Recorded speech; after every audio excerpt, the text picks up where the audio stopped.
Hi everyone and welcome. Thanks for joining today's training on the RelativityOne Review Interface.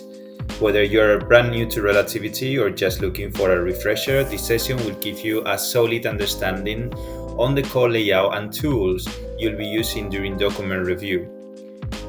I'll walk you through the interface one step at a time, starting from the top and moving across the screen using the same numbering system from the Relativity Quick Guide. Feel free to follow along in your workspace or just watch and take notes if you prefer.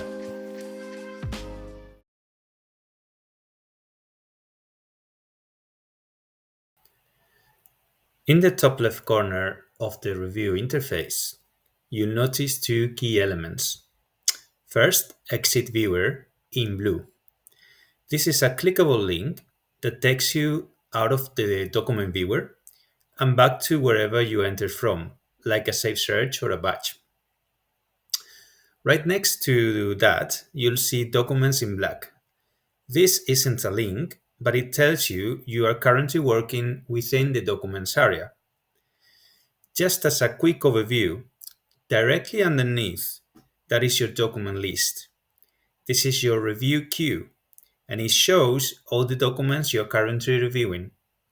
That list appears because you're either working through a batch of documents assigned to you or reviewing the results of a search. You can scroll through the list to see what's next or click any document to open it in the viewer. It's a quick way to move between documents without having to exit and rerun anything.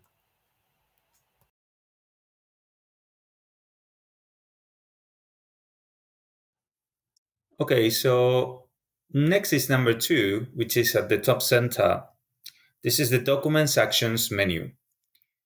Here you usually see the control number and an arrow down. So when you click on the arrow down, you'll see a number of options. Depending on your permissions, you see options like downloading the documents, printing, copy the link, or email the documents. That really depends on the permissions you have. I find this quite useful when preparing for production or sharing with other team members.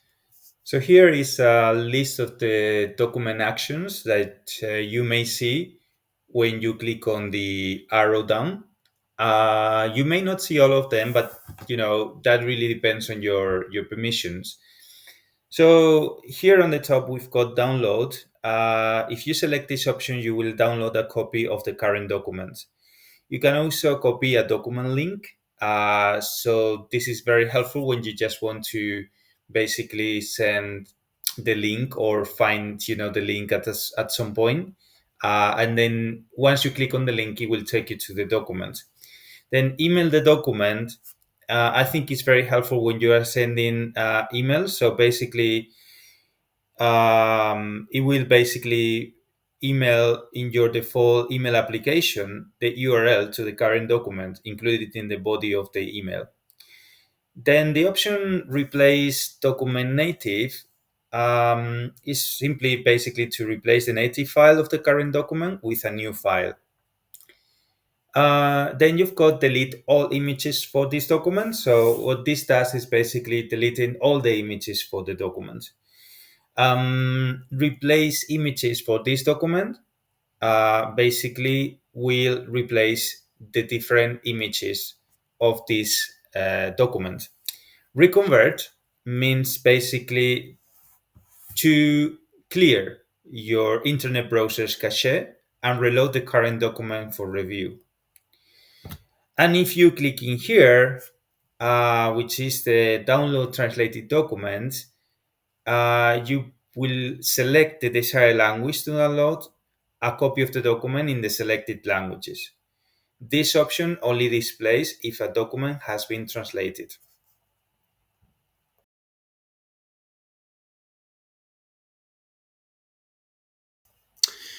And finally, moving to the top right, on number 3, we've got the document navigation. And I find this really helpful when moving through your review. You can use these little arrows here to move forward and backward through your assigned documents. So as you can see here, we've got 1000 assigned documents and we are in document number 486. If we change this number to 500, for example, it will take me to the document number 500 in the list. Also, these two external arrows, the one in the right will take me to the last document in the review queue, and this one here on the left will take me to the first document in the review queue.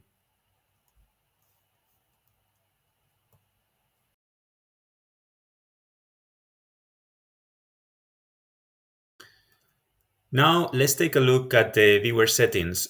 This is a really handy menu where you can customize how documents are displayed and fine-tune the review environment to your liking. You'll find this menu by clicking the little gear icon in the viewer toolbar. So first up, keyboard shortcut legend. This shows all the keyboard shortcuts you can use during review.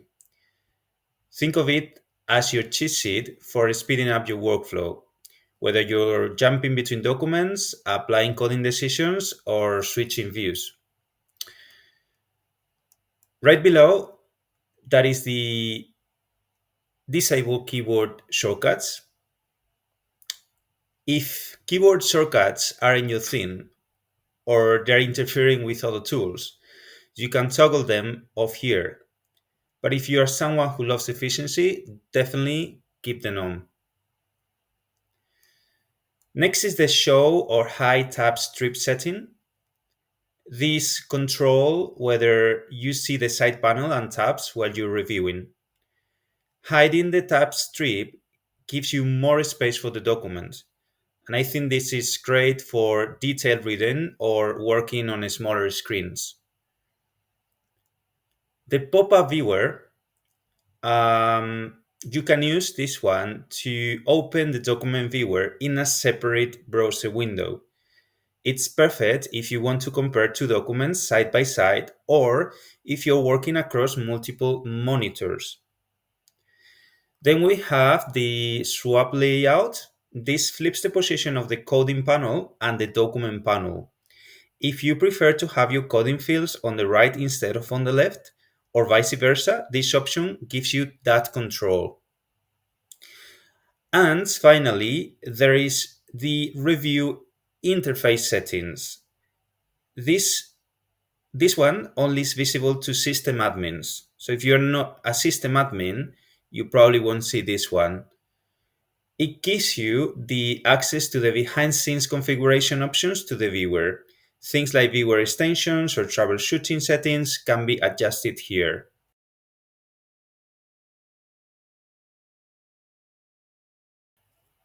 So one of the features that I really like about the review interface in RelativityOne is basically the option to see the document list. So you can see all your documents at a glance. And this panel here shows the full list of documents in your current review set. You can use this list to jump between documents or just get a big picture view of your workload. As you can see here, we've got the control number. So if we click in any of these control numbers, it will take me straight to the document related to this control number here. But also, it's interesting because we've got here the metadata fields. In this case, the two available are the document identifier and the group identifier. It could be more, but this is basically really helpful. If you have the document identifier, you can basically just paste it in here and basically take it straight to the document identifier, to the control number or the group identifier that could be related to the family of the documents. So I think this is also quite helpful to navigate through your whole review set.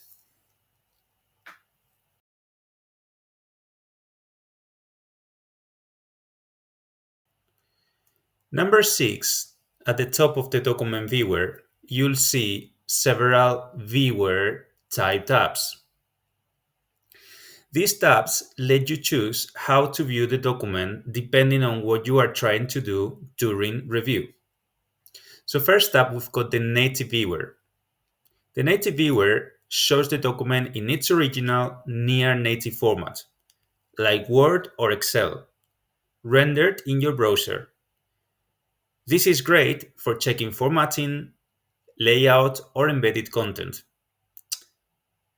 Second, the image viewer displays a static image version of the document, typically in TIFF format, and is commonly used where you can apply reductions. Whether you are adding blackouts, callouts, or full page reductions, it all happens here. Next, extracted text viewer. This shows the raw text pulled from the document with no formatting. It's great for keyword searching, quick reviews, or getting through content faster. Here we have the reductions tab. This view also uses the image format, but gives you a focused interface for managing reductions. You can apply or review reductions with a cleaner workspace dedicated to that task.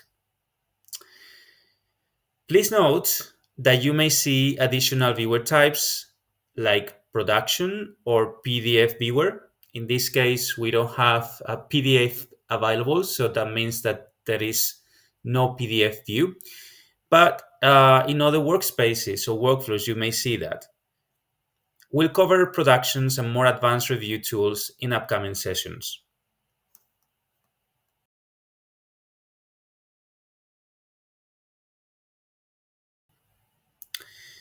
Here on the right, we've got the coding layout on number 7. This is where you apply your review calls. You'll mark whether the document is responsive, privileged, hot, or more. These layouts are customized for your case. So for applying coding decisions, you need to first of all review the review protocol and familiarize yourself with the coding decisions that will apply to the case.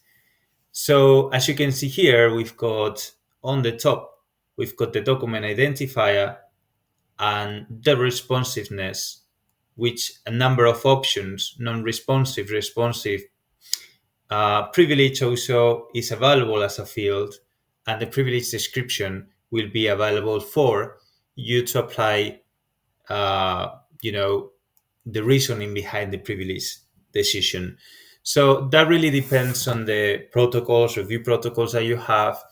You will have different type of coding fields here.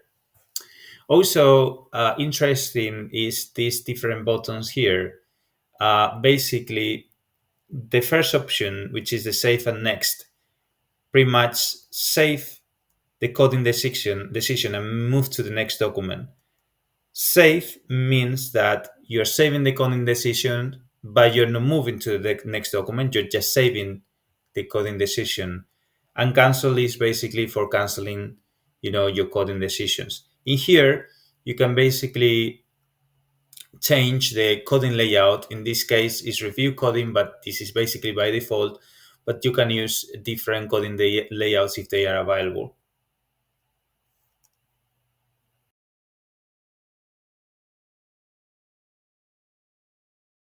Then on number 8, we've got the viewer, where the document lives. And this is the main area where the document appears, whether it's an email, PDF, or a spreadsheet. You can read, scroll, you can see the highlights as well as in here, and review it here. You have the options on the bottom here, which is for translating the document or for viewing similar documents as well.